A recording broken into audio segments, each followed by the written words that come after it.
Salve, nação santista, eu sou o Felipe Hipólito, estamos começando mais um episódio do podcast do Peixão.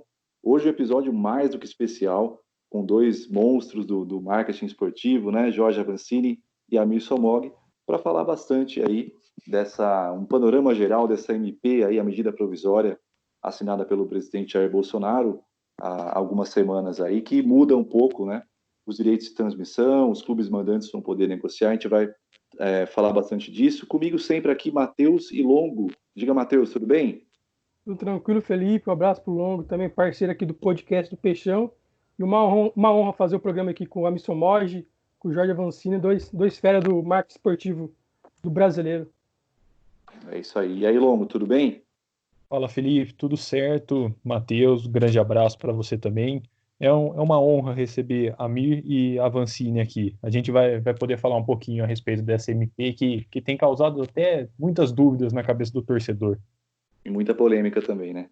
Exato. Bom, Jorge Avancini, muito obrigado pela disponibilidade. Vou dar um breve currículo aqui, bem breve, pode complementar, tá? Se precisar. Tá bom. Bom, o Jorge trabalhou aí 14 anos, né, no Internacional, na parte do marketing ali, no cargo diretivo. Foi muito importante, né, para que o Inter alcançasse, inclusive, a marca de 100 mil sócios. Tem muita experiência, muita vivência nessa área do marketing esportivo. É consultor de marketing hoje, já trabalhou no Bahia também por 3 anos. E, enfim, uma pessoa super disponível aí nos atendeu para falar bastante dessa MP. E o Amir Somog aí tem mais de 20 anos também de experiência, né, em gestão esportiva, em marketing esportivo, sempre também muito solícito, né, já precisei também falar com ele algumas vezes aí para um blog, né, que eu escrevo alguns textos, está sempre muito solícito, atendeu gentilmente também aqui o pessoal do podcast. E vamos dar início então a essa discussão dessa MP, a polêmica MP, né, dos direitos de transmissão, para a gente tentar falar um pouquinho do panorama geral e como que o Santos se insere nesse contexto. Então, quem vai começar é o Longo. Longo, dá aí o primeiro norte aí para nossa discussão desses dois feras aqui de hoje.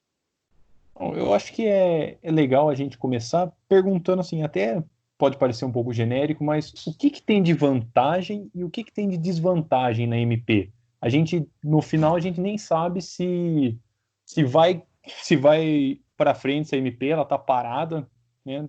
Não teve ainda uma discussão a respeito no Congresso. Eu queria saber quais são as vantagens, se ela der continuidade, e quais são as desvantagens dela. Olha, eu vou falar assim, rapidamente, até para passar para a Vancini, para a gente abrir o debate. A grande vantagem é o time mandante ter acesso ao conteúdo, o que é muito bom. E o grande mal dessa MP é a forma como ela foi concebida, na minha opinião. Então, para ser bem direto e objetivo, é incrível que a gente demorou tanto tempo para poder discutir algo tão importante como, por exemplo, o Inter tem um jogo, o Santos tem um jogo, o Corinthians tem um jogo, e você não tem acesso àquele conteúdo, não só na transmissão, mas na exploração, fazendo documentários, fazendo produtos, desenvolvendo ações de comunicação e marketing. Então, era fundamental o tema. Você tem que poder transmitir, mesmo que o outro time não aceite, porque é o seu jogo, é seu mano, é que nem um season ticket, né? Como uma cadeira de um estádio, é seu direito, não tem como você discutir isso. E o lado ruim foi feito via MP, apoiado muito pelas brigas políticas da emissora com o Bolsonaro, somado aí a questão clara do Flamengo ter um interesse enorme, porque ele não tinha um contato do Carioca, mas como se isso fosse tão insignificante como um campeonato carioca. Então, acho que o que me incomodou foi muito a forma, e obviamente agora virou uma coisa esdrúxula, porque tem acho que 90 propostas adicionais, né? Então, dos deputados, então não tem como dar certo. Isso aqui não é um assunto técnico. Então, acho que como minha primeira posição sobre o tema é esse. Eu acho que é um assunto importantíssimo, em época de streaming, de OTT, né, que são as novas plataformas, mas a forma, na minha opinião, não foi a correta. Bom, em primeiro lugar, um prazer estar com vocês aqui, obrigado pelo convite, um forte abraço, Amir, aí, sempre bom dividir contigo, ao Felipe, né, que organiza, ao Longo e ao Matheus. Eu vou somar sobre um outro ponto de vista, que no início eu não tinha percebido, mas depois de tanto participar aí de lives e discussões sobre isso, que além de tudo que o Amir falou, que está corretíssimo, eu diria que o lado bom, se essa MP vai adiante, né, é que os departamentos de marketing dos clubes vão ter que se fortalecer. Obrigatoriamente eles vão ser fortalecidos, que hoje, infelizmente, não é. Não é todo clube que tem uma estrutura de marketing bem fortalecida, que trabalhe com orçamento, com projeção, que tenha estrutura para tocar um projeto como esse, inclusive estrutura comercial, estrutura de venda, né? O lado negativo, eu vejo que, já escrevi sobre isso na minha coluna quinzenal aí do MKT Esportivo, que é os clubes ditos médios e pequenos, esses aí vão lembrar que eram felizes e não sabiam, né? Eles vão sentir falta do dinheirinho da Globo, eles reclamaram da Globo até agora, mas dificilmente eles vão ter uma capacidade de reestrutura, de investimento, de contratar, e eles vão acabar comendo na mão. Quando jogar contra os ditos grandes, eles vão comer na mão do grande, que tem toda a estrutura à sua disposição, que tem o cliente, que tem a audiência, e vai acabar sobrando uma merreca, até porque os clubes não são unidos. Se isso aí levar para a formação de uma liga, legal, que é uma coisa que há muito tempo a gente fala, eu e o Amir estamos há 20 anos ombrando aí, discutindo sobre isso, o próprio Amir tem a experiência de vida que ele morou na Europa, que aqui, né, nunca deu certo, e mais uma vez essa atitude do Flamengo provou que cada um se vira, né, seja o que Deus quiser, eu cuido do meu e o resto que se dane. Então, eu tenho hoje um viés um pouquinho esperançoso que as áreas de marketing vão receber alguma atenção especial aí dos clubes. Isso é uma demanda antiga, né? Essa questão do streaming, né? Não sei o que vocês pensam, mas faz tempo já que há essa... Fala, Matheus. Na verdade, assim, a questão do streaming, ela nem existia ainda. A questão do streaming ainda nem existia como tecnologia, quer dizer, a Netflix não existia, a Amazon Prime não existia, e já se discutia de que assim, o clube teria que ter direito a, por exemplo, transmitir para o seu sócio um conteúdo exclusivo. Isso. Ou desenvolver uma estratégia de comunicação para o patrocinador usando aquela imagem que só a Globo detinha o direito, ou só a Bandeirantes detinha o direito. Por que o clube não era dono? Quer dizer, não é a sessão definitiva de imagens, é uma sessão, contanto que eu posso usar também. Então, o clube não tem acesso ao vestiário, por exemplo, de uma determinada competição, se ele não tiver o direito, se eu tenho direito, for mesmo de uma Comebol, por exemplo, como a Comebol é super rígida, como é a UEFA. Então, o que eu quero dizer é que assim, o Barcelona pode fazer conteúdos quando ele quiser, tanto é que ele tem uma Netflix própria, que ele chama TV Barça Plus, que eu assinei, impressionante a quantidade de conteúdos, e não tem um jogo ao vivo. Então, isso já existia muito antes da tecnologia. O problema é que o Brasil, eu falo que a gente não é bom nas vacas gordas, a gente só evolui nas vacas magras. Isso é ruim. Por que o Japão é tão rico? Por que a Alemanha é tão rica? Porque eles evoluem nas vacas magras e nas vacas gordas. Eles evoluem menos nas vacas magras, mas evoluem. E nós precisamos muitas vezes da escassez, da dificuldade, da dificuldade estrutural para evoluir. Nós poderíamos ser diferentes. Por exemplo, eu sempre falo isso. O Brasil investiu 9 bi em estádio. Nós estamos percentualmente vivendo da bilheteria igual a de 2003, 2004. Então, qual que é o problema de tudo isso? O problema é que quando está em crise, não é lucro, é redução de perda. Então, o que o Bahia está fazendo, que é super legal, é fazer seu projeto de digitalização de conteúdos, não para faturar mais do que na época da Fonte Nova, mas para minimizar a perda. E esse é o problema. Então, é uma estratégia. O Barcelona também. Não é só uma questão nossa, é uma questão geral. Mas o que eu quero dizer com isso? Eu quero dizer que, assim, seria muito melhor se a gente estivesse evoluindo, por exemplo, com todos os clubes no digital, muito antes da pandemia. E aí, agora, o que aconteceria? Nós só apenas estaríamos como uma Magazine Luiza, sei lá, uma empresa que já tinha o e-commerce e acabou crescendo, os próprios clubes que já tinham o e-commerce mais estruturado, que eu tenho informação, se deram bem, porque, claro, os clubes que tinham o e-commerce mais estruturado, eles apenas colocaram para vender, eles já tinham estrutura. Agora, o cara que estava começando no e-commerce, ou o cara que é Netshoes, né, que é o caso da maioria dos clubes, onde a Netshoes é que opera o e-commerce, agora a Magazine Luiza, ele não pode interagir. Então, como é que ele vai criar uma comunicação com os jogos, momentos históricos e uma venda de um produto? Isso só consegue quando você é proprietário também da imagem. Então, eu acho que essa é a grande questão, que o Avancini levantou muito bem, que se tudo der errado ou der certo, nós vamos ter isso como uma nova realidade, os clubes produzindo conteúdo. E só vai produzir conteúdo quem tem isso dentro da sua própria estrutura. E o Inter, né, o Avancini até pode comentar, sempre teve essa pegada, tanto é que tinha TV Inter há muito tempo, né, Avancini? Nem tinha streaming na época. Até deixa eu colocar essa questão, antes que tu falasse bem, Amir, a questão do streaming, que a gente nem imaginava isso. Eu me lembro que lá em 2009, 2010, na época do centenário, e depois 2010, já entrando nessa fase nova, eu na época tive aqui, já entendia que tu tinha que gerar conteúdo, o clube era o gerador de conteúdo, a gente tinha uma TV bem estruturada para os padrões da época, que gerava bastante conteúdo, mas o nosso problema era a distribuição. E eu fui para um projeto com a operadora NET, que é líder de mercado aqui no Rio Grande do Sul, tentando ver se eu conseguia ter um canal deles, né?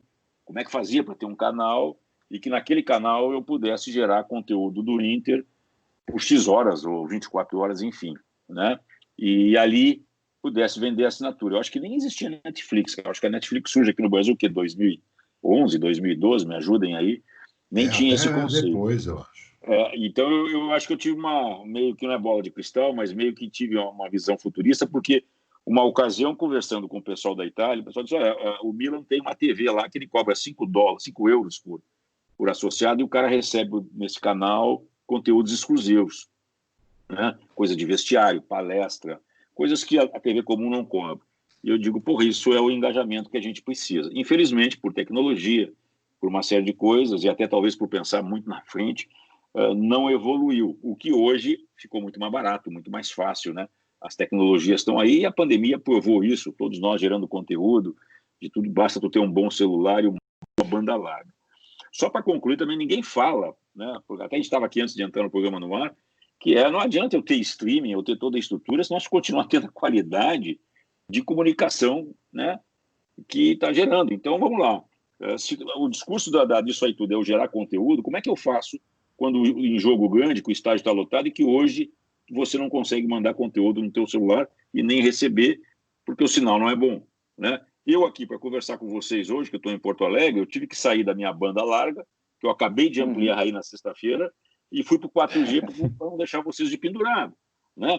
Não vou nem falar essa questão se o brasileiro tem acesso à internet, não tem acesso, se ele tem note, tablet ou celular. Celular acho que até todo mundo tem, né? Mas nem todos têm plano de dados, né? Desculpa. Tem celular, mas não tem plano de dados, né? Ninguém está falando dessa parte. Está todo mundo falando da questão de, porque é MP e tal, né? Mas vem cá, e o resto que vem por trás? E aí todo mundo fala agora que você vai ter aí o ano que vem o leilão da banda 5G, que isso teoricamente resolveria todos os nossos problemas. Mas a que custo vem isso? Né? Você vai ter que trocar todos os seus equipamentos, até eu entendo muito pouco disso, mas até onde eu sei, os celulares de hoje não vão ler o 5G, tu vai ter que fazer uma migração. Então é um investimento. Né? É um investimento. 4G, né? O aparelho lê o 4G e o 3G, mas se você não tiver o aparelho, né, acessando, você simplesmente fica no 3G, né? Você fica no 3G. Então, acho que isso aí entraria do lado ruim, porque tu faz, como faz o Amir, tu faz as coisas de forma atabalhoada, né, de forma apressada, e ninguém também está falando que é o seguinte, a maioria dos clubes tem contrato com a Globo até 2024. Então, os principais campeonatos não vão poder ser transmitidos porque pertencem à Globo. E ninguém vai ser maluco, até porque a maioria já deve ter antecipado o dinheiro, já foi no banco, né? Não tem como você se livrar nos próximos 4 anos. Né? Eu não vou nem falar naqueles que estão no rolo da Tanner, que é o caso do Inter, né, que tem metade do contrato com a Tanner, metade do contrato com a Globo e outros clubes. Mas, enfim, eu acho que está aí. Nós temos que tirar a lição disso aí. Eu acho que isso aí tem que ser visto como uma oportunidade. E os clubes têm que trabalhar para que nesses 4 anos, 3 anos que tem pela frente ainda, poder chegar lá no momento em que vai escolher se continua com a Globo, se não continua, ou segue o seu caminho. Como o Amir falou, o Flamengo tinha só o Carioca. E assim mesmo a gente sabe que, apesar de todos os números absurdos, que bateu todos os recordes mundiais de transmissão, teve problema de qualidade de transmissão, principalmente no segundo jogo, que a plataforma caiu. Tanto que voltou com o SBT. Um modelo foi aquele jogo em que eles cobraram os R$10, né? O jogo que era onde você consolidaria o conceito de vender esse sinal aí, né? Que você pode até fazer diferentes pacotes, pacote de R$2, de 3, 5, 10, um pacote o prêmio. E que, na realidade, a banda não segurou, o sistema não segurou, a MyCruz não segurou, e o volume de gente que acessou. Então, tem muita coisa aí para ser discutida e não é só no viés político, né? O Avancini e o amigo, tem uma pergunta para os dois. Quem é contra essa MP, né, essa mudança de direito de transmissão, diz que é uma MP Flamengo para os times que têm mais torcida. Como a gente aqui é um podcast voltado para o Santos, é aqueles times Santos, o Inter, onde você trabalhou também, esses times vão perder muito, porque o interesse das pessoas, o Santos, o Inter, esses times já é um interesse no Flamengo, o Corinthians é um interesse alto. Então, que esses times de interesse médio, interesse baixo, que a mídia tem, vai perder com essa MP. O que vocês acham? Essa questão do Flamengo... Desculpa. Pode falar, você. Não, desculpa, assim, ó, eu diria que ela deu o nome de Flamengo pelo que o Amir falou, porque o Flamengo foi lá, aproveitou uma oportunidade, usou a força da sua torcida, a sua massa de eleitores, que são 40 milhões, né? Tu não pode desconsiderar isso, e aproveitou um momento que a presidência da República queria pegar uma briga com a principal rede de televisão do Brasil, que é notório isso, né? Então parece que as coisas se juntaram. O correto deveria ser ter chego o Flamengo com todos, eu não digo com todos, mas pelo menos com 10, 12, 15 principais clubes brasileiros que fossem discutir uma ação, como o Amir falou aqui no início do nosso papo. Então ficou essa coisa da MP do Flamengo, porque o Flamengo ele foi tratar dos interesses dele, e aumentar a receita dele e aumentar cada vez mais a distância dele para o restante dos demais clubes no Brasil. E talvez o Flamengo tenha esquecido que ele não joga sozinho, né? Ele precisa de outro. Isso é tão claro, né, que aconteceu no mesmo campeonato que ele se deu bem, ele teve que ceder e a torcida do Flamengo invadiu o canal do YouTube do Fluminense, por exemplo. Exatamente. Então, aí prova as coisas, mais uma vez, na fala do Amir, que as coisas foram feitas atabalhadamente, precipitadamente, naquela coisinha tradicional do Brasil da lei de vantagem, né? Eu vou resolver o meu lado, vou garantir, dane-se os outros. E eu acho que agora vai ter que começar um processo todo de reconstrução disso aí tudo.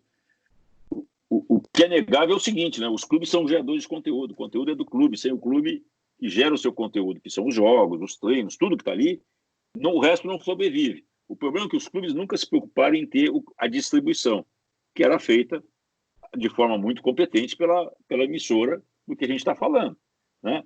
Agora, eu assisti a transmissão aí pelo SBT, não acho que não ficou nada a desejar, mas a gente está acostumado também com um alto padrão de muitos anos, né? Isso é inegável, né?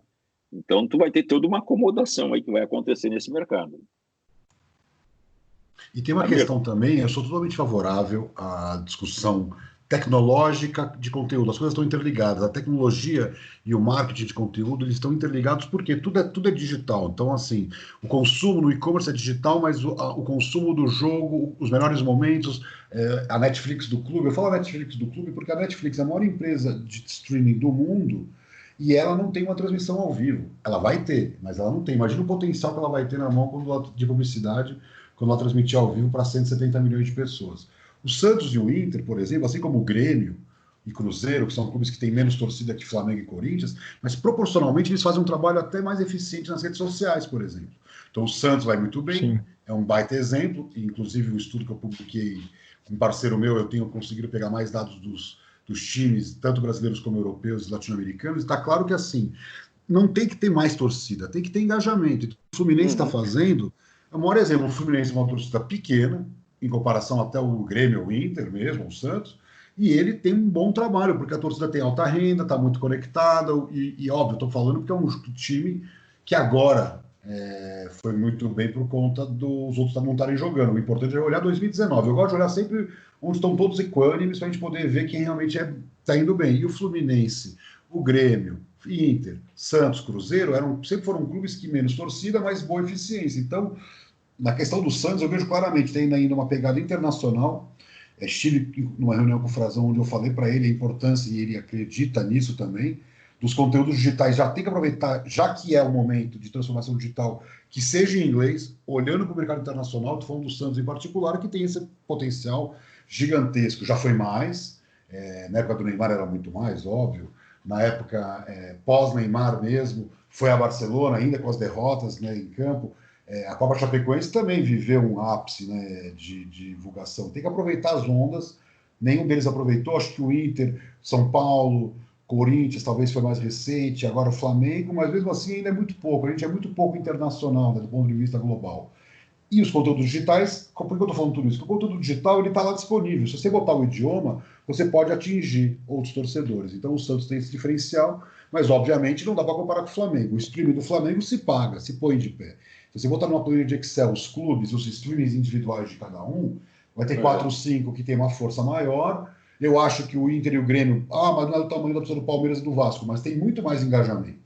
Que é o que a dupla Grenal tem de engajamento com sócio-torcedor, com presença de público no estádio, check-in, check-out. Tem muita coisa que acontece no Rio Grande do Sul que boa parte das pessoas não conhece, né, Vancini? Até seria interessante você falar, porque muito antes de se falar em streaming, internet, já tinha TV do clube. O próprio Grêmio é um case de licenciamento de marca. A rádio, o Grêmio tem uma rádio já há muitos anos, o Inter tem a rádio também há muitos anos. Então, assim, né, a gente entende que é muito mais saber trabalhar o que você tem de público consumidor do que ser maior. Claro que o Flamengo e o Corinthians são gigantes, mas eu acho que hoje alguns clubes de boa administração, como é o caso o Medeiros está fazendo no Inter, que melhorou muito, o próprio Amoedo, né, e o presidente do Grêmio também, e outros, a Modelo e outros caras, o Romildo Bolzan, então, e outros exemplos do Bahia, do Ceará, do Fortaleza, nenhum deles é gigante. O Atlético Paranaense, nenhum deles é tão grande assim. Então, eu acho que, às vezes, né, os bons modelos, o sucesso pode vir até da periferia do futebol, entre aspas. Né? Você pega um Atlético Paranaense, ele tem 1 bi de ativos, praticamente. Você pega um time aqui de São Paulo, o cara tem 400 milhões de ativo, 500 milhões. O Inter não conta, porque o Inter também tem um estádio que pesa muito, mas outros clubes que não têm estádio não têm um ativo desse. Então, é importante destacar isso, porque eu acho que o streaming do Santos vai ser um sucesso se o modelo de negócio foi bem estruturado. Agora, o que eu acredito muito nas transmissões é a venda coletiva. E aí o streaming do Santos e do Flamengo valem o mesmo, porque, na verdade, o jogo Santos e Flamengo, por exemplo, no pontos corridos, pode ser o jogo do título. E se o torcedor flamenguista não tiver acesso, vai ouvir pelo rádio.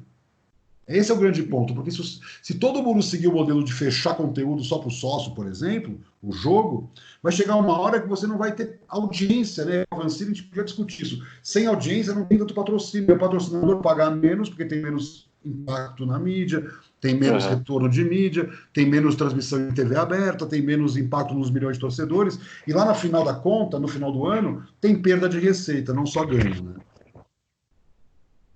Tem que pensar em todos os públicos, né, Amir? Não só naquele que tem a condição de pagar. Mas num país como o Brasil, né, que é um país onde a desigualdade social é brutal.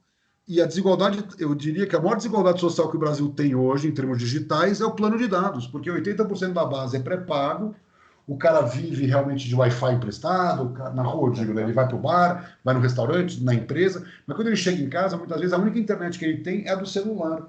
E se ele gastar vendo o jogo, por exemplo, como é que fica? Ele gastou do mês, exatamente. Então, quem tem pós-pago, ok. Quem está no Wi-Fi em casa, perfeito. Nós estamos falando de uma maioria de um país de 200 milhões, tem 40 milhões que estão numa situação mais confortável. E tem 160 milhões, que é quem muitas vezes é usado nas pesquisas, né, Vancini, para falar do tamanho da torcida e patrocínio. O cara que tem um celular pré-pago é muito mais importante um contato de patrocínio, muitas vezes, do que o cara que está ali, né, com tudo do bom e do melhor em casa. Então, a gente tem muito que tomar cuidado, porque o Brasil é muito grande também pela massa de torcedores populares que ele tem, né?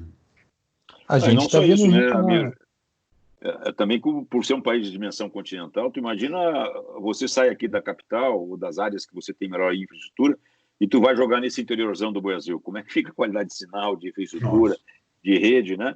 E acaba que você está lá jogando e tu não tem como gerar o teu conteúdo. Então tem uma série de coisas que não está sendo avaliada aí nesse momento.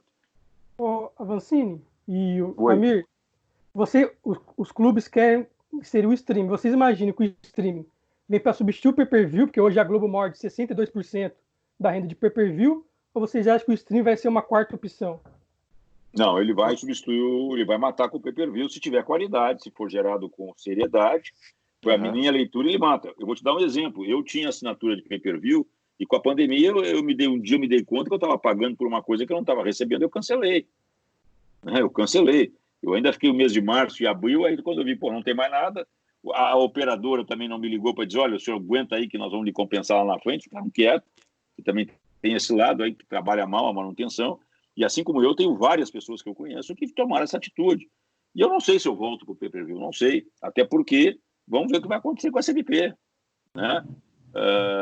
Então, para mim, ele afeta diretamente o pay-per-view, porque vai vir, se for adiante o streaming do jeito que a gente está falando aí, correto, tu vai vir com um custo teoricamente mais acessível, mais barato, né? É isso, porque é caro, né? Você o pay-per-view está caro, meu amigo. Você assinar um Campeonato Brasileiro com mais um pacote regional, você está falando em 80, 90, 100 reais por mês, que isso pesa no bolso do nosso público.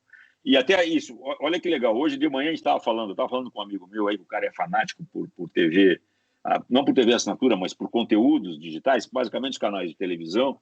E a gente estava discutindo a questão dos canais de net ou de Sky, seja de que for. Porque se você hoje assinar uma Netflix, assinar um Amazon ou assinar uma Apple TV, o somatório dessas três é mais barato do que você paga hoje por uma TV de cardápio, né? E eu tenho gente que já não liga mais a televisão. Botou a velha antena, foi assistir os canais abertos para ver alguma coisa noticiosa e está andando só direto nas plataformas de transmissão de conteúdo, né? E eu particularmente, pensado muito também sobre isso, né? Porque hoje eu assisto só os noticiários e depois eu já migro para assistir lá meu Netflix ou meu Globoplay, ou seja o que for, né? Então também está tendo uma mudança e eu acho que a pandemia te levou a isso. Talvez se a pandemia não tivesse acontecido, nós não estaríamos pensando sobre isso, né? Porque tu estaria entrando naquela batida diária, aquela rotina que tu não para pensar. No momento que você começou a fazer conta e tu vê a qualidade do que te entregue, aí tu começa a questionar, né? E aí qual é o único poder? Corta, cancela, muda para outro. E tem uma outra questão também, que eu acho que, assim como várias coisas aconteceram no Brasil, a Globo também foi vítima, não só da questão do jogo do mandante, que a gente pode discutir, mas também na questão da qualidade do digital. Porque, assim, cá entre nós, né, todos os times poderiam ter sua própria TV transmitindo o jogo para o seu sócio, por exemplo. Isso poderia ter sido feito um acordo lá na época da Ambev, estou dando aqui uma viajada, mas é isso. Então, se os clubes já tivessem acelerado esse processo, a Globo poderia ser dona de toda essa parceria com os clubes. Não fez, bloqueou e hoje transbordou. Então, o que eu sinto muitas vezes? Que os erros são cometidos pelos players que poderiam acelerar os processos. A Globo tem tanto medo de perder que ela tenta bloquear. E quando ela tenta bloquear, ela acaba criando mercados novos para que novos concorrentes entrem. Então, é o caso da Turner, o caso do pay-per-view, porque o pay-per-view é uma baita de uma estrutura legal. Você liga lá no seu sofazão a televisão, aperta o seu controle remoto e está lá com o jogo do seu time. Mas é uma coisa parecida com a TV aberta. Não tem, sei lá, depois eles até criaram o camarote Premiere, mas muito pouco. Tem pouca interação com o torcedor, não faz segunda tela, não atrai. O cara está pagando uma fortuna, a Globo fatura milhões. Acaba ficando mais do mesmo, né, amigo? Tinha que investir muito. Exatamente. Aí o torcedor ia falar, vou perder do cara, de repente, receber a visita de um ídolo em casa, sabe? Trabalhar realmente a comunicação e o marketing para valer, de forma agressiva, nunca foi feito. Então, agora, abre espaço para que os clubes façam, né, Avancini, do seu próprio jeito, com a sua própria cara. Então, eu acho que a Globo errou. Por outro lado, eu não estou vendo os clubes entenderem o processo de buscar hoje conteúdos. Então, por exemplo, os conteúdos antigos, exemplo, Michael Jordan, às vezes valem mais do que um conteúdo de um jogo, por exemplo, sei lá, Botafogo e Cabo Friense ou os gols do Garrincha. É isso que eu estou vendo na plataforma do Barcelona e eu aprendi vendo a Netflix e a Amazon Prime. Você não precisa brigar pelo mais caro. O próprio Tom Brady... Diga. Não vamos longe. No teu exemplo aí, muito feliz. Na minha gestão no Inter, eu fiz 8 DVDs contando o final do Mundial lá em 2006, inclusive material que foi passado em cinema na época, né? Eu lembro, foi pro cinema mesmo. Depois a Copa do Dubai, depois fizemos sobre o Centenário, depois fizemos sobre a história do clube, quando o clube fez 100 anos. Então tem aí uma coletânea de 6, 7, 8 DVDs que na época foi feita pela G7 Cinemas. E nesse período, que são 4 meses, o Inter não fez nenhuma ação com o seu associado. De dizer assim, nós vamos liberar um sinal, eu não sei de que jeito, tem que dar um jeito, né? E você vai assistir lá o DVD oficial do clube na conquista do Mundial em 2006, que é o que tu está falando. O conteúdo está lá, né? O conteúdo está lá. Está lá, o conteúdo é do clube, liga para os caras, faz uma negociação, até pouco tempo, alguns conteúdos estavam disponíveis na Netflix, né? Ou negocia com uma outra base dessa. Então, tu coloca muito bem, os clubes têm que sair. Eu acho que também tem um ponto positivo, gurizada, e à medida que a gente vai falando aqui, as coisas vão vindo na minha cabeça, que os marketings dos clubes têm que parar de ser reativos, eles vão ter que ser proativos, né? Eles vão ter que sair correndo na frente, porque antes o clube fica sentado, esperando chegar um patrocinador que vai dizer, olha, eu quero botar tanto na camisa. O cara tomava o cheque, né, e pedia, pelo amor de Deus, o patrocinador não incomodar mais até terminar o contrato, que é quando ele voltava para negociar de novo e tomar um outro cheque. Não, tu vai ter que correr atrás, né? Tu vai ter que te organizar. Nossa. É bem isso que o Amir está falando. E uma outra questão também sobre a pandemia é que acelerou esses processos digitais. Então, por exemplo, hoje o clube sabe que ele até vai bem na rede social, mas ele não consegue ganhar dinheiro. Não existe um modelo de negócio hoje no digital. O Bahia foi o primeiro que chamou o modelo. Se vai dar resultado ou não, a gente vai acompanhar. A gente está em 6 mil, né, associados digitais. pagando 10 por mês, quer dizer, é um bom número, vai crescer e que segundo o Bahia, substitua ou complemente a receita de pay-per-view que tende a cair daqui para frente. Isso tudo é uma questão, mas não é aí que está o grande dinheiro, porque o dinheiro dos clubes está onde? Está na televisão, então na transmissão. Está no patrocínio, é na exposição. Está na venda de produtos, quando o clube consegue, é o caso do Bahia, que tem loja própria, é na comercialização. Em algum momento vai ter que vender, monetizar. Então, por exemplo, eu me associei com uma empresa de redes sociais, o que eu percebi? Que eu, com a minha visão de marketing tangível, consigo enxergar naqueles dados uma explicação que muitas vezes o digital não responde. Porque tem que ter uma interação do mundo. Eu vou dar um exemplo que eu vivenciei quando eu viajei uma vez a trabalho para fora do Brasil, numa reunião, e eu comentei com eles que, assim, lá, né, na Europa, 60%, 70% da população está com a internet. No Brasil, 25%, 30%, isso na época. E aí eu perguntei qual seria a solução. Ele falou totens de vendas. Então, o cara tem que ir sendo educado. O brasileiro, mexicano, eles trabalharam muito com esse público mais parecido, homogeneizado. O cara, se ele não vai entrar no e-commerce e sair comprando, se ele nunca fez isso. Mas se o cara vai para a rua e a loja tem a opção dele poder fazer junto com o vendedor, com todo o apoio, eu falei, nossa, mas isso é custoso. Ele falou, cara, a verdade é uma só. Para um brasileiro, ir às compras é um passeio, é uma diversão. O e-commerce tira a alegria daquela mãe, daquele pai de levar o menino para escolher uma roupa, um brinquedo. Uma pessoa mais pobre tem isso como que para o cara mais rico, de repente, parece absurdo. Não é o que as pesquisas mostram, que o passeio à loja também é um passeio. Então, ir às compras é um passeio. Então, você tem que interagir o digital com o analógico, ainda que tenhamos tantos processos de transformação digital. Então, o que eu tenho percebido nas minhas análises agora é que fica claro que você tem que transitar o tempo todo sobre a realidade concreta do negócio, como viabilizar, como monetizar e, obviamente, explorar ao máximo as oportunidades do digital. É o famoso dar diversão no digital e comercializar a marca. Então, é um pouco disso. Saiu uma matéria que, depois da série do Michael Jordan, as vendas dos produtos do Jordan no Brasil cresceram 650%. Pô, 650% de um produto que eu nem sabe que produto. Aí você vai ver, pô, tá cheio de produto, porque, na verdade, impulsionou um produto que não estava vendendo tanto. Por que você vai comprar uma marca Jordan?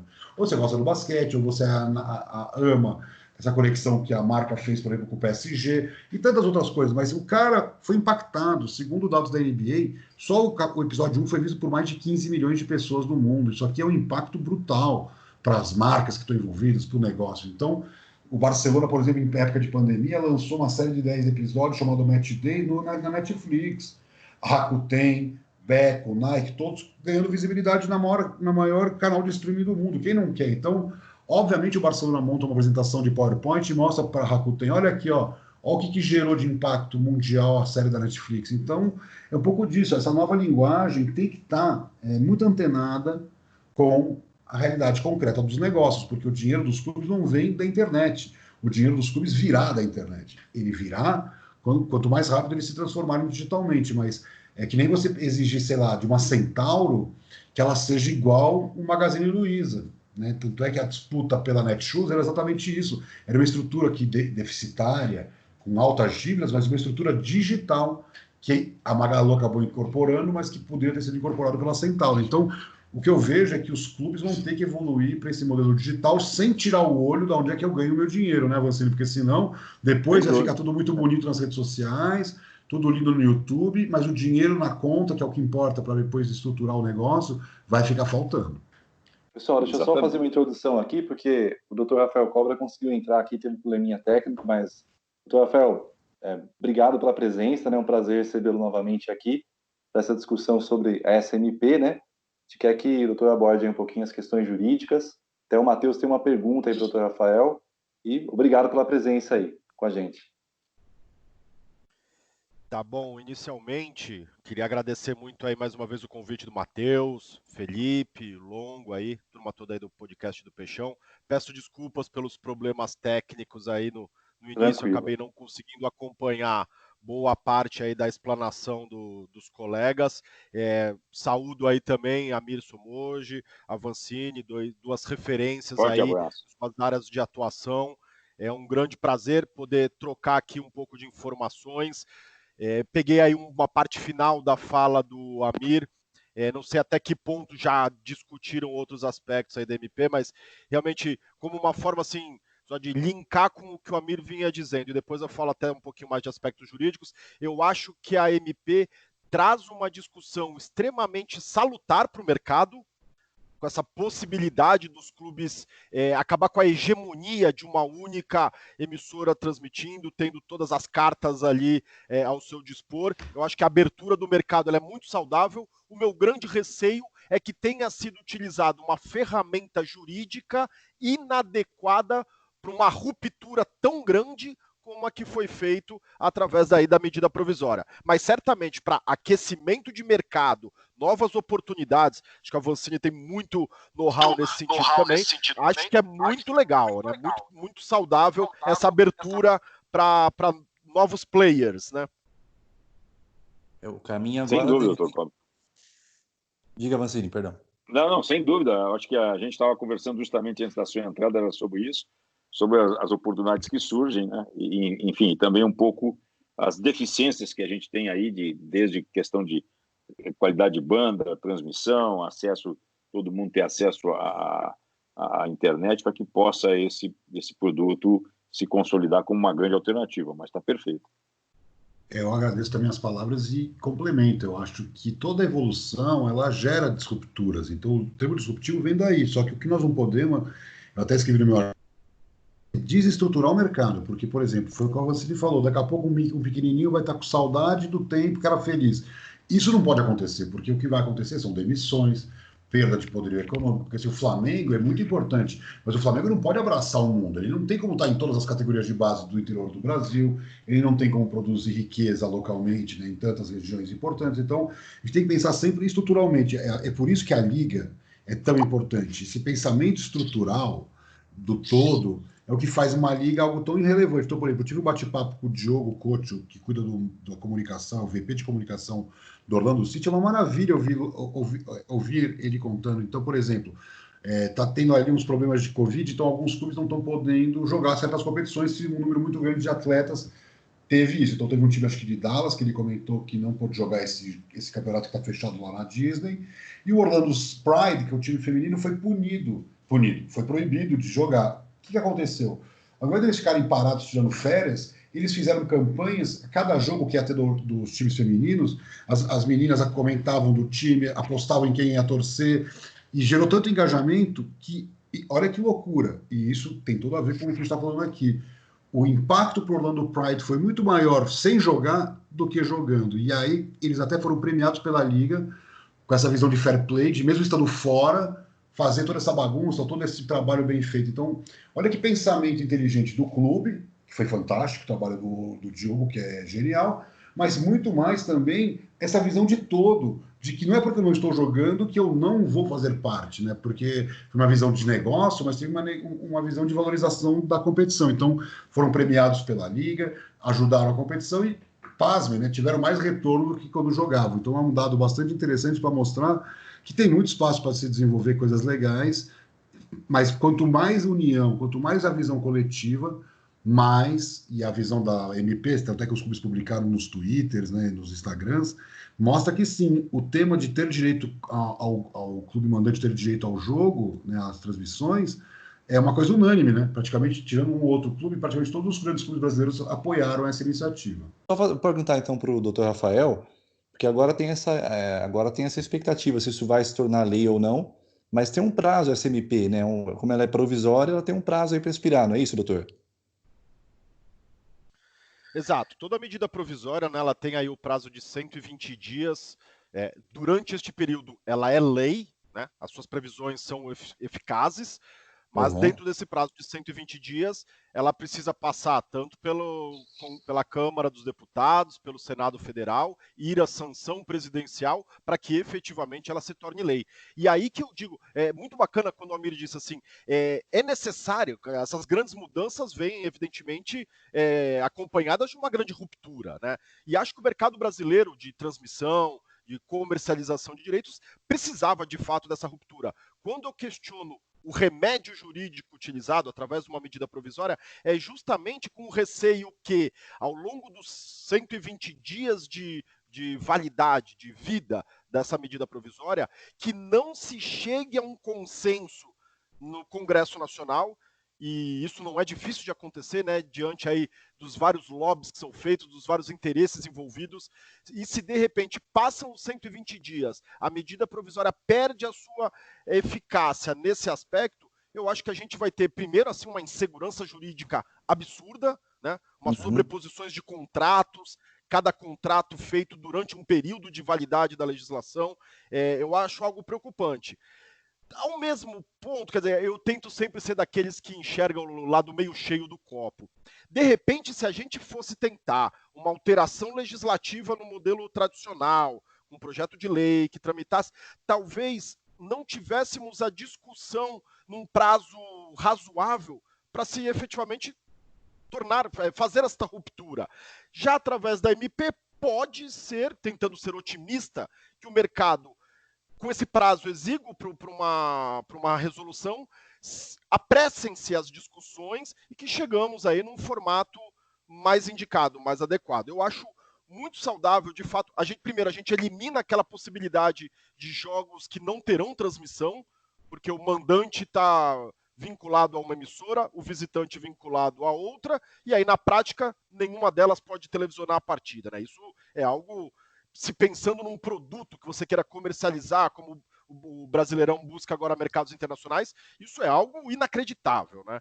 Agora, com essa previsão de que o mandante sim terá ali, é ele quem decide, e a forma como será feito as transmissões, eu acho o modelo mais indicado, desde que os clubes negociem isso de forma coletiva, sob pena de privilegiar 1, 2, 3 grandes clubes em detrimento da grande maioria do futebol brasileiro, né? Então, essas são as ressalvas, né, a que se faz. E uma grande questão que surge com a medida provisória é, na prática, quem serão os titulares do direito de arena, né? Eu acho que é uma discussão muito mais jurídica do que comercial, mas a medida provisória ela traz aí uma interpretação dúbia. Há quem entenda hoje que somente os jogadores do clube mandante terão direito a recebimento da arena, o que já reduziria pela metade os potenciais jogos que o atleta recebesse o direito de arena, e há quem entenda que não, inclusive o visitante, o que cria uma figura maluca que o atleta do clube A é credor de uma receita que quem tem que pagá-lo é o clube B, né? E se não for pago, como que ele cobra isso na justiça? Realmente, o formato da medida provisória talvez não tenha sido o melhor cenário, com a única ressalva de que ela pode talvez potencializar as discussões para que resolvamos num prazo aí de aproximadamente 100 dias, que é o que tem pela frente, né? Ainda há uma esperança de que se isso realmente, né, se tornar uma lei, né, definitiva, que haja essas melhorias, né? Ainda há essa esperança, né, doutor? Sim. E vale dizer, essa medida provisória ela tem basicamente 3 artigos. E para uma medida provisória de 3 artigos foram apresentadas já mais de 90 emendas no Congresso Nacional, né? Então vejam o quanto é importante e o quanto é vasto o aspecto de discussão sobre esses temas relacionados à transmissão de partidas, né? A questão dos patrocínios, né? Que tiraram aquela proibição da Lei Pelé de que uma emissora não poderia patrocinar. Temos aí potencialmente a possibilidade de ver aquela curiosa imagem da final da Copa João Avelange se repetir, né? Onde uma emissora se torna ali obrigada a divulgar uma marca concorrente ao longo dos 90 minutos. Né? Então, temas para discussão há de monte, né? O Amir estava falando questão de fortalecer o departamento de marketing dos clubes, mas uma dúvida que eu tenho como você vai fortalecer o departamento de marketing dos clubes menores, por exemplo, assim, em que muitas vezes não há recursos financeiros para isso? Na verdade, assim, sempre haverá recursos financeiros, é uma questão de priorizar investimento. Aquele 25º jogador que está lá encostado, 25º, não o 19º, que ganha 15 mil por mês, já pode ser um dinheiro suficiente. Então, se você fizer um raio-x das finanças, você vai encontrar muito dinheiro. Tem que ver se você tem condições políticas e de gestão para mudar, mas você pode reduzir folha e investir no administrativo. Nossa, que loucura! Depende. Se esse administrativo gerar mais receita para você aumentar lá na frente seu investimento, é uma questão de opção. O Barcelona fez isso. Num dado momento, ele investiu mais em pessoal administrativo do que em jogador, proporcionalmente. Mas, claro, depois ele estaciona esse gasto em marketing, em comunicação, em jurídico, administrativo, e acelera o investimento em futebol. Então, hoje não dá para comparar a diferença. Mas lá atrás, estou falando lá de 2003 para hoje, 2020. Então, o que eu quero mostrar com isso? Que você pode sim priorizar a marca junto com o futebol, ou a relação com o sócio junto com o futebol, ou a produção de conteúdo junto com o futebol. O Atlético Paranaense tem um estádio, um CT e uma produção de conteúdo sem que o clube tenha feito loucuras em contratações e pagando salários fora do comum. Então, é um exemplo que os clubes deveriam seguir. Claro que todo mundo quer ser campeão e eu não estou discutindo isso. Eu estou discutindo que faz parte da organização investir em marca, faz parte da organização ter auditorias internas, faz parte de uma organização ter um trabalho de choque de gestão se o clube estivesse sofrendo economicamente, faz parte de tudo isso. Então, eu acho que essa discussão sobre o marketing, eu vejo, por exemplo, clubes como o Osasuna, ou clubes, sei lá, como Sunderland, não importa, clubes pequenos do âmbito mundial, mas que localmente tem lá uma equipe de marketing, de comunicação, fazendo um trabalho de responsabilidade social, licenciamento, patrocínio, você tem ali uma estrutura. Então, todos os clubes têm que ter. Aí, quando você compara os gigantes europeus com os gigantes brasileiros, a diferença é muito grande. Então, nós estamos muito atrás. Não dá para, ninguém está dizendo que vai contratar 50 caras se não tiver orçamento, mas você pode ir estruturando profissionalmente e dando plano de carreira para conforme o clube vai crescendo. Então, um executivo do Barça, num evento que eu participava, falou que ele não exige mais do que um funcionário atendendo 2 patrocinadores. Se eles têm 60 patrocinadores, eles têm 30 funcionários só para patrocínio. Quer dizer, então, se ele falou isso, é uma matemática simples. Ele está crescendo e organizando o seu departamento de marketing. Então, não tem outro jeito. Só cresce se for nesse ambiente, nessa visão empresarial. Então, o departamento de marketing do clube tem que ser tão importante e tão valorizado quanto o departamento de futebol. Enquanto isso não acontecer, que é o que é a grande realidade dos grandes clubes, não estou falando dos pequenos, nós não vamos mudar. Então, eu digo também que os grandes clubes, eles podem errar. Eles podem, eventualmente, fazer certos exercícios de marketing que o pequeno não pode. Então, às vezes, as boas ideias, as sacadas, as inovações têm que vir de um grande. E a gente falou no início que não é o que acontece. Às vezes, é na periferia do futebol, dos centros menos badalados, que saem as grandes inovações. Não, tem duas questões com o Rafael, que tem o Brasileirão agora, e a Turner está ameaçando rescindir os contratos. Você acha que tem uma segurança jurídica para outra empresa querer comprar esses direitos? Ou você acha que a Globo tem razão? Porque a Globo fala que os contratos assinados antes não podem ser modificados com a SMP. Você acha que se a Turner decidir os contratos, os clubes que assinam com a Turner, que o Santos assinou com a Turner, tem uma segurança jurídica de querer transmitir na Santos TV, ou, por exemplo, de vender para a Disney, para uma outra emissora da TV fechada? Bom, quanto a um aspecto, eu concordo inteiramente com a análise da Globo, que os contratos assinados têm que ser cumpridos, né? Não é porque houve uma alteração legislativa, a alteração ela vale para os contratos que serão firmados dali para frente, né? Os contratos já firmados antes, evidentemente, que têm que ser respeitados na sua integralidade, né? O que gerou uma grande repercussão, e acho que foi o motivo casuísta da medida provisória, é porque no Campeonato Carioca tinha um único clube que não tinha firmado contrato com a emissora responsável pela transmissão da competição, e ele se valeu. Então, já que ele não tinha contrato, ele se valeu da sua relação comercial para buscar uma alternativa diferente, fez ali a transmissão através da TV oficial do clube e tudo mais. Já especificamente da sua pergunta, Matheus, os contratos firmados com a Turner, eles já vinham sendo questionados, já havia ali um litígio entre os clubes que firmaram o contrato e a emissora antes da medida provisória, né? Os clubes, a Turner deixou de cumprir algumas previsões contratuais. Por seu lado, a Turner diz que os clubes que não cumpriram integralmente com as previsões contidas em contrato, e o litígio entre eles já está instaurado, né? Não foi o motivo da medida provisória que ensejou essa ruptura entre diversos clubes e a Turner. Então, é de fato inseguro para qualquer outra emissora entrar nessa discussão nesse momento.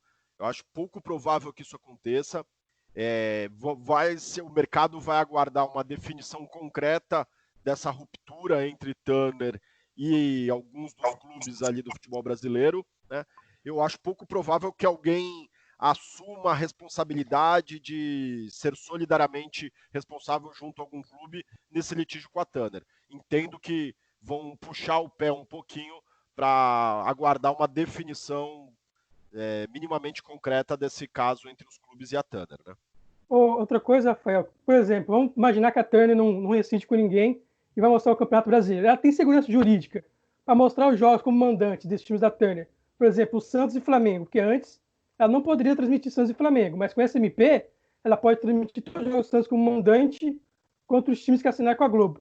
Tem uma segurança jurídica ou você acha que ela não vai correr esse risco?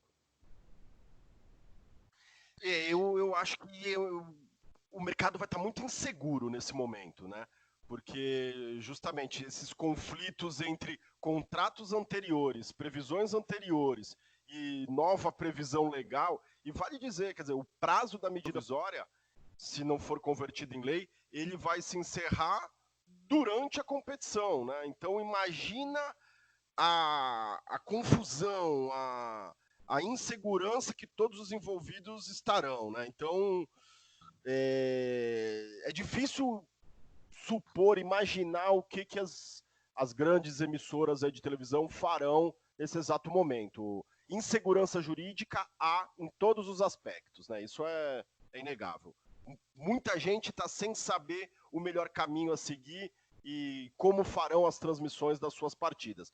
Realmente, o mercado vai se moldando, uma expressão que a Vocine usou e acho que ela se aplica nesse caso. Quer dizer, com o andar da carruagem, do caminhão, que as melancias vão se ajeitando ali. Então nós vamos saber na prática como isso vai ser definido aí ao longo dos próximos meses, né? Você acredita que realmente isso vai se tornar lei? Eu vi que houve um manifesto aí de 16 clubes, né, da Série A do brasileiro, inclusive o Santos, né, apoiando essa nova lei. Você acha que isso vai prosperar mesmo no Congresso, vai se tornar lei? Eu acredito que sim. Só não sei o nível, o grau de modificações que serão feitas nessa medida provisória, né? Como eu falei, é uma medida provisória de 3 artigos que no prazo previsto no Congresso Nacional para apresentação de emendas, foram apresentadas mais de 90 emendas, né? Inclusive algumas delas que obrigam os clubes a criar uma liga, que vejo isso absolutamente inconstitucional. Mas existe, então, possibilidades de alteração do conteúdo da MP das mais variadas formas, né? Foram mais de 90 emendas. O prazo para discussão promete ser longo também, até acertar tudo e de repente definir. Certamente os debates vão ser bem intensos no Congresso Nacional nesse período. Claro que com um posicionamento de grandes clubes do futebol brasileiro, né, de 16 dos 20 clubes da Série A, se posicionando a favor dessa questão do direito de transmissão ficar com o mandante, que é um dos aspectos da medida provisória. É claro que isso traz força, né, fortalece a linha de argumentação de quem defende esse tipo de previsão.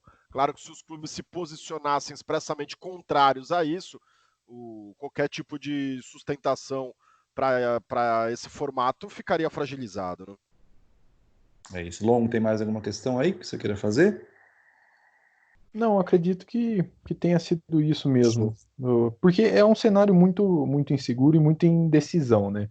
Política brasileira, a gente tem que ficar com o pé atrás e para ver se vai conseguir dar sequência na MP, se ela vai perder o prazo de validade, o que vai acontecer, né?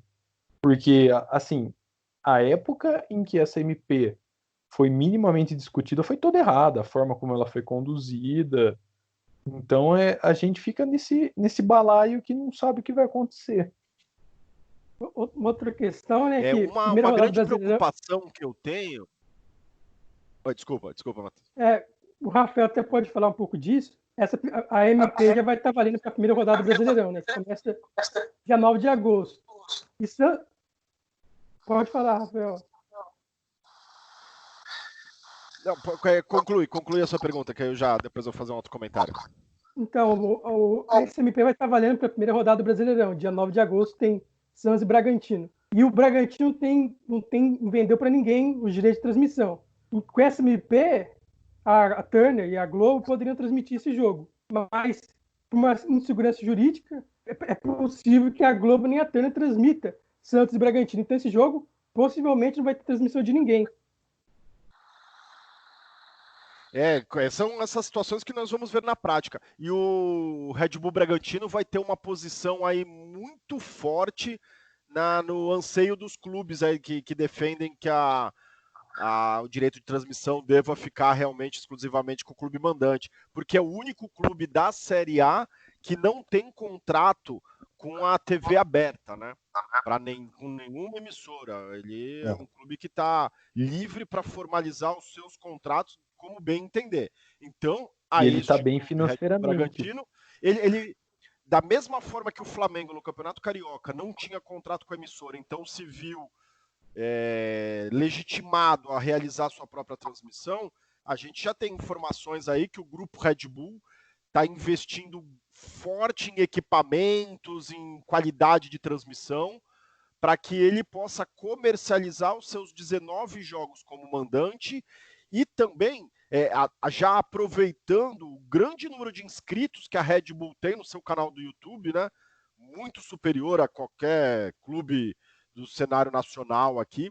E eles vão, sim, ao que tudo indica, investir nessas transmissões por meio do seu canal oficial no YouTube e vão mostrar a sua marca para o mundo todo, aproveitando que eles terão um jogo com cada um dos clubes do Campeonato Brasileiro como mandante. Então, eles terão a possibilidade de mostrar ao mercado internacional partidas contra todas as equipes do Campeonato Brasileiro, né? Realmente é um player aí muito interessante nessa disputa, o Red Bull Bragantino.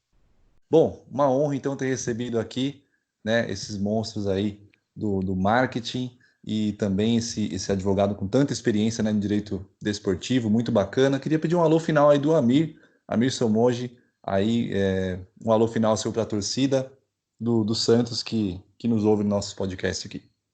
Eu agradeço o convite, um prazer, ter esperança. Eu sei que nesse momento, né, o torcedor santista está com a cabeça cheia, está preocupado, tem que ficar mesmo. Eu tinha alertado para os riscos de uma administração muito alavancada, como o Santos fez, pegou o dinheiro do Rodrigo, montou um baita time, contratou um baita técnico, chegou a ser vice-campeão e não resolveu nada. Então isso não é novo, outros clubes já passaram por isso, Cruzeiro está vivendo isso, esse drama maior que o do Santos, mas o Cruzeiro é a indicação de que se você trabalhar muito mal, você pode sofrer como ele sofreu um prejuízo de 400 milhões num ano.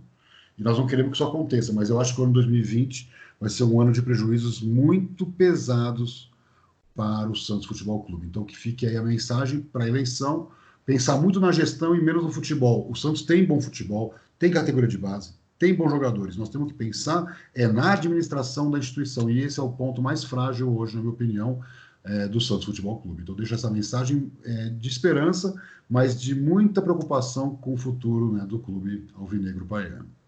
É isso aí. Avancini, um último recado. Pessoal, muito obrigado.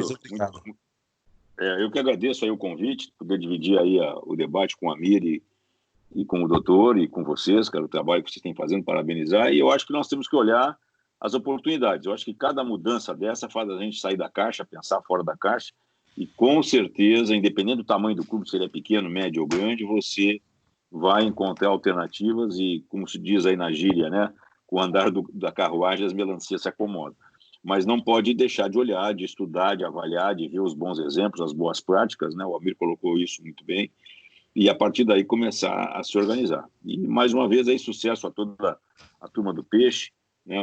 Logo a gente consiga retomar aí as nossas atividades e que isso fique com mais uma coisa na nossa história e guardada para o futuro, a gente possa ter esses exemplos aí de melhorias. Forte abraço para vocês aí.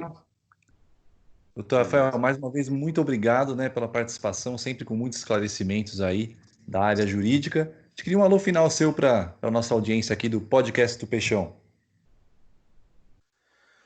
Valeu, foi de fato mais uma vez um prazer participar aí do podcast do Peixão. Um grande abraço a toda a torcida santista, que não está muito feliz no dia de hoje pelas consequências aí jurídicas do inadimplemento salarial de jogadores, mas fica aí como um recado. Antes de tudo, também peço desculpas pelo meu atraso aí, pelo probleminha técnico.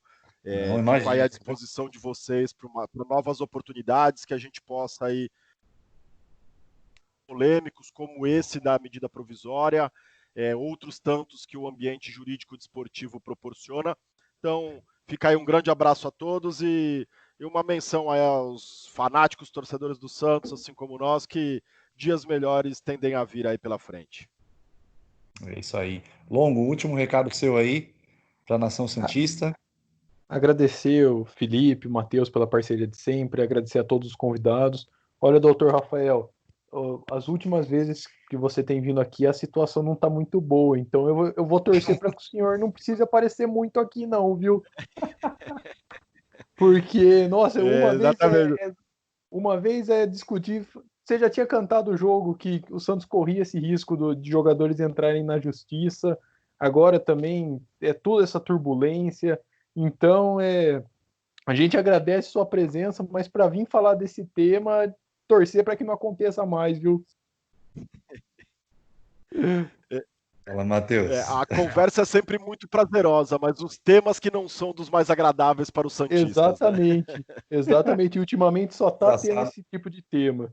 Engraçado é que é um remind de 2014, 2015, né? Foi o começo da gestão Roma, o pessoal abandonando o barco ali, sai o Arouca, sai o Aranha e parece que a gente está vivendo tudo aquilo de novo, né? Fala, Matheus. Então, Arouca e Aranha. Exato. Um abraço para o Rafael, o doutor sabe tudo dessas questões jurídicas. Para o Avancini, para o amigo que teve que sair um pouco antes, né? Foi um prazer fazer mais uma vez o podcast do Peixão. Para a galera se inscrever no nosso canal, dar aquela curtida no vídeo, compartilhar com os amigos. E o doutor Rafael já está virando sócio aqui do podcast do Peixão. Vai ser um prazer fazer o programa com ele. Podem contar comigo.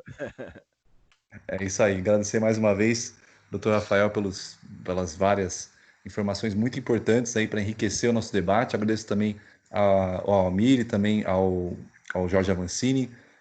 Também passaram coisas aqui muito bacanas, né? Esse debate, essa situação nova, né, que está se desenhando no Brasil, que é algo a ser muito debatido e que a gente espera que os agentes políticos também debatam bastante para que saia a melhor definição possível. Um grande abraço a todos, a gente espera que todo mundo se cuide, nós estamos ainda numa situação crítica de pandemia, fique em casa e aos santistas vamos confiar e nas eleições vamos acertar, pelo amor de Deus. Um grande abraço, até a próxima.